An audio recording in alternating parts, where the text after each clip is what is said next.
Congress party Rahul Gandhi నాయకత్వంపై ప్రాంతీయ రాజకీయ శక్తుల విశ్వాసం సన్నగిల్లుతోంది. హర్యానా, మహారాష్ట్ర అసెంబ్లీ ఎన్నికల్లో ఘోర పరాజయం, ఢిల్లీ అసెంబ్లీ ఎన్నికల్లో ఆమ్ ఆద్మీ పార్టీని కాంగ్రెస్ దెబ్బతీయడంతో హస్తం పార్టీ అంటేనే బాబోయ్ అనే పరిస్థితి నెలకొంది. పశ్చిమ బెంగాల్ అసెంబ్లీ ఎన్నికల్లో ఒంటరిగానే పోటీ చేస్తామని మరోసారి తృణమూల్ కాంగ్రెస్ పార్టీ తేల్చి చెప్పింది. ఎన్నికల్లో ఒంటరిగా పోటీ చేస్తామని ఇదివరకే ఆ రాష్ట్ర ముఖ్యమంత్రి TMC chief Mamata Banerjee clarity ఇవ్వగా, ఇప్పుడు ఆ పార్టీలో number 2 party national general secretary Abhishek Banerjee ఇదే విషయం మరోసారి స్పష్టం చేశారు. 2026లో జరగబోయే అసెంబ్లీ ఎన్నికల్లో తమ పార్టీ ఒంటరిగానే ఎన్నికలను ఎదుర్కొంటోందని క్లారిటీ ఇచ్చారు అభిషేక్ బెనర్జీ. ఇండియా కూటమిలో ప్రధాన భాగస్వామిగా ఉన్న కాంగ్రెస్ పార్టీతో ఎట్టి పరిస్థితుల్లోనూ కలిసి పోటీ చేయబోనని కుండబద్దలు కొట్టారు. హర్యానాలో Aam Aadmi party స్నేహహస్తం చాచిన over confidence తో ఎన్నికలకు వెళ్లిన కాంగ్రెస్ పార్టీ బొక్కబోర్ల పడింది. మహారాష్ట్రలో ఎన్సీపీ శరద్ పవార్, శివసేన ఉద్ధవ్ బాలా సాహెబ్ తో కలిసి ఇండియా కూటమి కలిసికట్టుగా పోటీ చేసినా చావు దెబ్బ తప్పలేదు. ఢిల్లీ అసెంబ్లీ ఎన్నికల్లో కాంగ్రెస్ పార్టీ ఒంటరిగా పోటీ చేసి ఆమ్ ఆద్మీ పార్టీ విజయ అవకాశాలను దెబ్బతీసింది. సార్వత్రిక ఎన్నికల్లో ఎన్డీఏకు బలమైన ప్రత్యర్థిగా కనిపించిన ఇండియా కూటమి కారణాలు ఏవైనా క్రమంగా బలహీనమవుతోంది. జమ్మూ కాశ్మీర్లో నేషనల్ కాన్ఫరెన్స్ మెరుగైన పనితీరుతో ఇండియా కూటమి గట్టెక్కింది. ఈ రాష్ట్రంలోనూ ఓట్ షేర్ పరంగా బీజేపీనే మొదటి స్థానంలో ఉన్న ఎమ్మెల్యే సీట్లు ఎక్కువగా గెలుచుకోలేకపోయింది. ఢిల్లీ అసెంబ్లీ ఎన్నికల ఓట్లు లెక్కిస్తున్న క్రమంలోనే జమ్మూ కాశ్మీర్ సీఎం ఒమర్ అబ్దుల్లా చేసిన ట్వీట్ ఇండియా కూటమి పరిస్థితిని తెలుపుతోంది. మనలో మనమే కొట్టుకొని అందరికీ సమష్టి ప్రత్యర్థిగా ఉన్న బీజేపీని గెలిపిస్తున్నామని, మున్ముందు ఇలాగే కొట్టుకొని ప్రత్యర్థుల గెలుపులకు బాట వేద్దామని ఒమర్ అబ్దుల్లా కాంగ్రెస్ పార్టీ తీరుపై తీవ్ర అసహనం వ్యక్తం చేశారు. సిపిఐ కాంగ్రెస్ పార్టీ రాహుల్ గాంధీపై అభిప్రాయాన్ని బాహాటంగానే వెళ్లగక్కుతోంది. ఈ ఏడాది, వచ్చే ఏడాది కలిపి 6 రాష్ట్రాలకు అసెంబ్లీ ఎన్నికలు జరగనున్నాయి.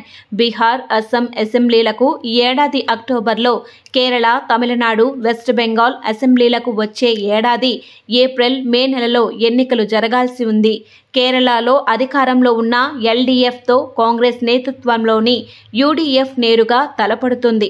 సో ఇక్కడ పొత్తులకు ఆస్కారం లేదు. తమిళనాడులో పొత్తుల విషయంలో స్టాలిన్ ఉదారంగా వ్యవహరిస్తున్నారు కాబట్టి కాంగ్రెస్, కమ్యూనిస్టు పార్టీలకు ప్రాతినిధ్యం లభిస్తోంది. వెస్ట్ బెంగాల్ పొత్తులకు ఆస్కారం లేనే లేదని దీదీ ఇప్పటికే తేల్చి చెప్పేశారు.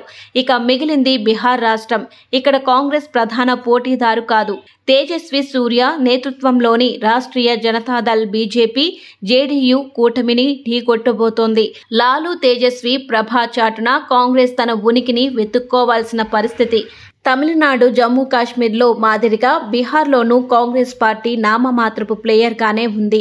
రాబోయే ఏడాది కాలంలో 6 రాష్ట్రాలకు అసెంబ్లీ ఎన్నికలు జరిగితే ఒక్క కేరళ మినహా ఇంకే రాష్ట్రంలోనూ కాంగ్రెస్ పార్టీ ప్రభావం అంతగా లేదు. కాంగ్రెస్ పార్టీ దేశంలో 3 రాష్ట్రాల్లోనే అధికారంలో ఉంది. తెలంగాణ, కర్ణాటక, హిమాచల్ ప్రదేశ్లోని కాంగ్రెస్ ముఖ్యమంత్రులు, ప్రభుత్వ పెద్దల తీరుతో ఆ పార్టీపై ప్రజాగ్రహం రోజురోజుకు పెరుగుతోంది. దీనిని పసిగట్టినా కట్టడి చేయలేని ఆసక్తత అగ్ర నాయకత్వంలో కనిపిస్తోంది. ఇందిరాగాంధీలా కఠిన నిర్ణయాలు తీసుకుంటే తప్ప రాహుల్ గాంధీ బలమైన లీడర్గా తయారు కాడని సొంత పార్టీ నేతలే కామెంట్ చేస్తున్నారు. కేంద్రంలో 3వ అధికారంలోకి వచ్చిన నరేంద్ర మోదీ ప్రభుత్వం ఇప్పటికిప్పుడు ఎన్నికలు జరిగితే 343 స్థానాల్లో విజయం సాధిస్తుందని ఇండియా టుడే నిర్వహించిన మూడ్ ఆఫ్ ది నేషన్ సర్వేలో వెల్లడైంది. ఎన్డీఏ 343 సీట్లు సాధిస్తే ఇండియా కూటమి 188 స్థానాలకు పరిమితమవుతుందని, ఇతరులకు 12 సీట్లు దక్కుతాయని ఈ సర్వేలో తేలింది. బీజేపీ సొంతంగానే మ్యాజిక్ మార్క్ దాటేసి 282 సీట్లు గెలుస్తుందని వెల్లడించింది. అంటే సార్వత్రిక ఎన్నికలతో పోల్చితే బీజేపీకి అదనంగా 37 ఎంపీ స్థానాలు వస్తుండగా కాంగ్రెస్ పార్టీ 28 సీట్లు కోల్పోయి 78 స్థానాలకు పరిమితమవుతుంది.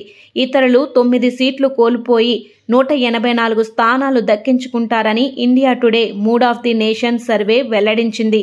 సార్వత్రిక ఎన్నికల సమయంలో ప్రధాని మోదీకి ధీటైన ప్రత్యర్థిగా కనిపించిన రాహుల్ గాంధీ స్వీయ తప్పిదాలతో తన ప్రభ కోల్పోతున్నారు. మరి ఈ పరిస్థితి ఎప్పటికి మారుతుందో చూడాలి.